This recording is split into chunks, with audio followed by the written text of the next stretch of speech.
കലാഭവൻ നവാസിന്റെയും രഹനയുടെയും 23-ാം വിവാഹ വാർഷികത്തിൽ വൈകാരികമായ കുറിപ്പ് പങ്കുവച്ച മക്കൾ.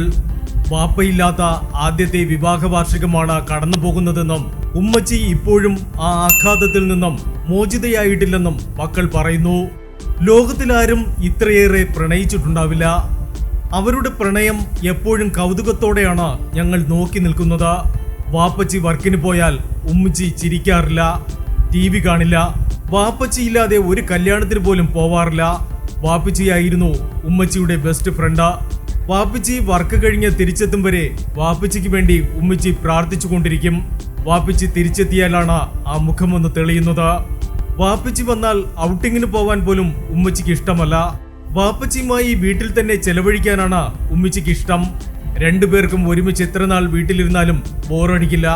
ഉമ്മച്ചിക്ക് ഒരാഗ്രഹവുമില്ലാത്ത ആളാണെന്ന് വാപ്പച്ചി എപ്പോഴും പറയും. വാപ്പച്ചിയും അടുക്കളയും ഞങ്ങളുമായിരുന്നു ഉമ്മച്ചിയുടെ ലോകം. ഈ ഭൂമിയിൽ വേറെന്ത് നഷ്ടപ്പെട്ടാലും ഉമ്മച്ചി പിടിച്ചു നിൽക്കുമായിരുന്നു. പക്ഷെ ഇത് ഉമ്മച്ചിയുടെ ഹൃദയത്തെ തകർത്തു കളഞ്ഞു.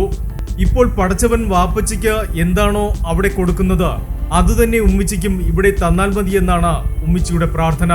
ഇത്രയും നേരത്തെ പിരിയേണ്ടവരായിരുന്നില്ല രണ്ടുപേരും. ഒരുപാട് സ്നേഹിച്ചത് കൊണ്ടാവും പടച്ചവൻ രണ്ടുപേരെയും രണ്ടിടത്താക്കിയത്. മരണം കൊണ്ടും അവരെ വേർപിരിക്കാനാവില്ല. അവർ രണ്ടുപേരും ഇപ്പോഴും കാത്തിരിപ്പിലാണ്. പരീക്ഷണത്തിനൊടുവിൽ സുബർക്കത്തിൽ ഇവിടത്തെ പോലെ തന്നെ ഏറ്റവും നല്ല ഇണകളായി ജീവിക്കാൻ വാപ്പച്ചിക്കും ഉമ്മച്ചിക്കും പടച്ചവൻ തൗഫീക്ക് നൽകുമാറാകട്ടെ. ആമീൻ. ഇങ്ങനെയാണ് നവാസിന്റെ മക്കളുടെ വൈകാരികമായ കുറിപ്പ്. Entertainment desk, movie max.